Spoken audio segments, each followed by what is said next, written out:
नमस्कार. एकंदरीतमध्ये आपलं मनपूर्वक स्वागत. गोव्यात आज काय काय घडलं आणि कुठल्या बातमीची चर्चा आहे हे कमीत कमी वेळेमध्ये या बुलेटिनमधून तुमच्यासमोर आणण्याचा आमचा नेहमी प्रयत्न असतो. आजही आम्ही तुम्हाला अशा काही निवडक महत्त्वाच्या बातम्या दाखवणार आहोत. प्रीपेड टॅक्सीवाले पर्यटक आणि प्रवाशांची लूट करतात, त्यामुळे गोव्यातल्या विमानतळावर आणि इतरत्रही ॲप बेस्ड टॅक्सी सेवा सुरू करणारच या वाहतूक मंत्र्यांच्या पवित्र्यामुळे टॅक्सीवाले संतापलेत आणि या विरोधकही या आगीत तेल ओतू लागलेत. नेमका काय प्रकार आहे हा, याबद्दल आम्ही तुम्हाला या बुलेटिनमध्ये विशेष रिपोर्ट दाखवणारच आहोत. पण त्याआधी जाऊया आमच्या डिजिटल न्यूजरूममध्ये. आमची सिनियर मल्टीमीडिया प्रोड्युसर संघवी तिथे आहे. संघवी, काय आज घडलंय गोव्यात विशेष आणि काय अपडेट्स आहेत तुझ्याकडे? दिनेश, गोव्यात आज पहिली सोलर बोट लॉन्च झालेली आहे. जलमार्ग मंत्री सर्वानंद सोनोवाल आणि मुख्यमंत्री आपले डॉक्टर प्रमोद सावंत यांच्या हस्ते त्याचं लोकार्पण झालेलं आहे. आणि एकूणच एक चांगली गोष्ट आहे. जीवाश्म इंधनाचा वापर होऊ नये आणि सगळ्या सौर बोटी ज्या आहेत त्या भविष्यात आणणार असल्याचं मुख्यमंत्र्यांनी यावेळी सांगितलंय. दुसरी महत्त्वाची बातमी आहे ती म्हणजे सामाजिक कार्यकर्ते फ्रेडी ट्रॅव्हासो म्हणून ओळखले जातात आणि ते सध्या आता गोवा फॉरवर्ड पक्षामध्ये गेलेले आहेत. लोकशाही सध्या धोक्यात आहे आणि त्यामुळं BJPच्या विरोधात गोवा फॉरवर्ड काम करता आहे आणि विजय सरदेसाई यांचे हात बळकट करण्यासाठी मी सध्या गोवा फॉरवर्डमध्ये गेलो असल्याचं त्यांनी सांगितलेलं आहे. आणि तिसरी महत्त्वाची बातमी आपल्या सगळ्यांसाठी आहे, आपल्या सगळ्या प्रवाशांसाठी आहे. कारण महत्त्वाचं, गोवा ते नागपूर हा जो रोड आहे तो अवघ्या 21 ते 22 तासांचा आहे आणि हा आता आपल्याला 8 तासात पार करता येणार आहे. याचं कारण म्हणजे महाराष्ट्र शक्तिपीठ एक्सप्रेसवे होतोय आणि या मार्गानं आता प्रवास आपण करू शकतो. तर या मार्गाला साधारण 75,000 कोटी खर्च करून हा मार्ग बनवणार असल्याचं सांगितलं जात आहे. दिनेश, धन्यवाद संघवी या माहितीबद्दल. गोवा खरं तर आंतरराष्ट्रीय केंद्र आहे आणि त्यामुळे गोव्यातल्या पायाभूत सुविधांचं जाळं वाढवण्यावर सरकारला आणखी भर द्यावा लागणार आहे. खरं तर 27-28 हजार कोटींचं बजेट असलेल्या गोव्याला वेळोवेळी केंद्राची मदत घ्यावी लागते आणि त्यामुळे पर्यटन व्यवसायातून अधिक महसूल कसा गोळा करता येईल आणि त्यासाठी काय काय करावं लागेल यावर गांभीर्याने विचार करावा लागणार आहे गोवा सरकारला. आणखी काही महत्त्वाच्या घडामोडींवर आपण नजर टाकणार आहोतच, पण त्यापूर्वी पाहूया कुठच्या बातम्या झाल्यात आजच्या हेडलाईन्स. सौर ऊर्जेवर चालणारी पहिली फेरीबोट गोव्यात झाली सुरू. केंद्र सरकारच्या सहकार्यातून सगळ्या फेरीबोटी करणार सौर ऊर्जेवर, मुख्यमंत्री प्रमोद सावंत यांची घोषणा. गोव्यात सुखवस्तू घर खरेदी झाली महाग. 50 लाखांपेक्षा जास्त किमतीच्या घर खरेदीवर लागणाऱ्या स्टॅम्प ड्युटीत सरकारने केली 4 ते 6% वाढ.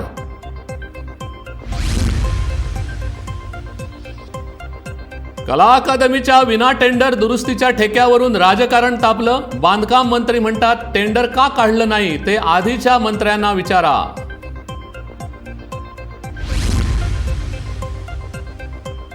अमित शहा यांच्या भेटीनंतर मुख्यमंत्र्यांनी मंत्रिमंडळ बदलाची शक्यता नाकारली. तरीही भाजपाचे केंद्रीय निरीक्षक CT रवी शुक्रवारी साधणार प्रत्येक आमदाराशी संवाद.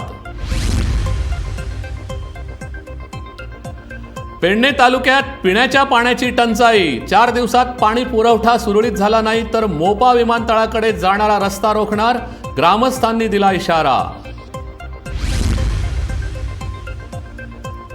आणि करंजाळेमधील पारंपरिक मच्छीमारांचा वॉटर स्पोर्ट्सना तीव्र विरोध. मासेमारी क्षेत्रात वॉटर स्पोर्ट्स चालू देणार नसल्याचा मच्छीमारांचा निर्धार. गोव्याचे वाहतूक मंत्री माविन गुदिनो आपल्या वेगवेगळ्या स्फोटक विधानांमुळे सध्या चर्चेत आहेत.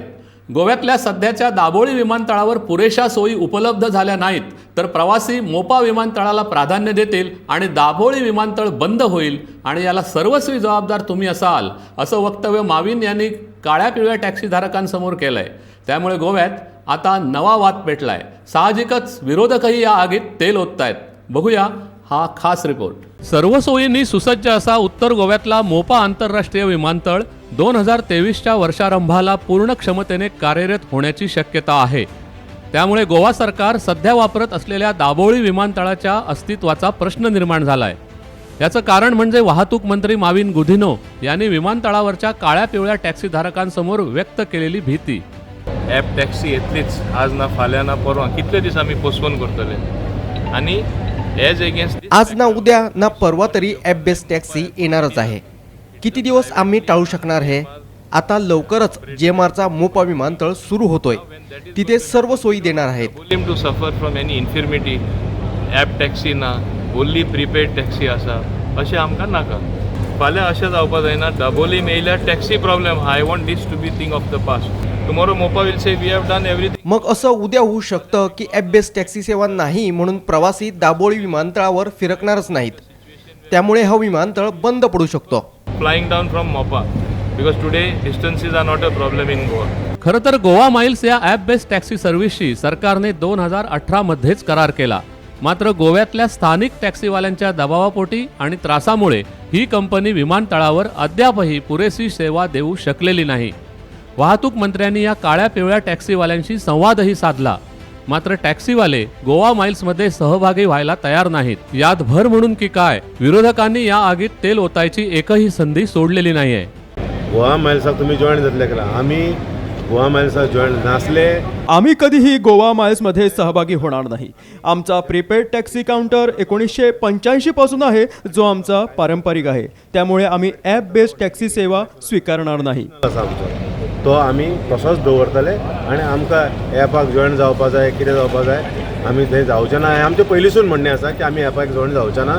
आमचो जो प्रिपेड आसा तोच प्रिपेड आमी दवरतले. मोवीन गुदिनाक म्हाका दिसता ह्या दिसांनी वाचन कमी जालां. माविन गुदिन्हो ह्यांना एक गोष्ट का कळत नाही की गोवा हे बेरोजगारीत देशात 7व्या क्रमांकावर आहे म्हणून. अशा परिस्थितीत जर ते इथल्या टॅक्सीवाल्यांना ॲप बेस्ड टॅक्सी सेवा घेण्यास सक्ती करत असतील आणि नाही स्वीकारली तर विमानतळ बंद होईल अशी धमकी देत असतील तर ते बेरोजगारीला खतपाणीच घालत आहेत. आशिल्लो लोकांचो तो काडून घेता आनी आज ह्या सरकाराक कोणूच पातयना. Although there is a MOU, there is a clear understanding की both airports will coexist. इतलें आसून पसून हे केन्नाय उतराक नेगार वचपाक शकतात हे गोंयचे जनतेक पूर्णपणान खबर आहा. न्यायालयाच्या आदेशानुसार गोवा सरकारला विमानतळ आणि अन्य सार्वजनिक वाहतूक व्यवस्थांच्या ठिकाणी ॲप बेस्ड टॅक्सी सेवा उपलब्ध करून देणं भाग आहे. मात्र सरकारचीच ढिलाई आता पर्यटकांची बेसुमार लूट करणाऱ्या प्रीपेड स्थानिक टॅक्सीवाल्यांच्या विरोधाच्या रूपाने सरकारच्याच मानगुटीवर बसली आहे. त्यामुळे सरकारने जर यात कडक धोरण स्वीकारलं नाही तर वाहतूक मंत्री म्हणतात त्याप्रमाणे प्रवासी दाबोळीऐवजी सर्व सुविधा पुरवणाऱ्या मोपा विमानतळाकडे वळतील हे खरंच आहे. तसंही मोपासारखा सुसज्ज विमानतळ कार्यरत झाल्यावर दाबोळी विमानतळही सुरू ठेवणं परवडेल का, हा देखील प्रश्नच आहे. Bureau report, Gomantak TV. एकंदरीत मध्ये आज इतकंच. जाता जाता आठवण करून देतो की गोव्यातल्या ताज्या आणि अचूक माहितीसाठी गोमंतक TV या आमच्या यूट्यूब चॅनलला जरूर सबस्क्राईब करा. तसंच दैनिक gomantaktv.com या आमच्या वेबसाईटलाही फॉलो करा. तसंच आमच्या फेसबुक पेजलाही फॉलो करा.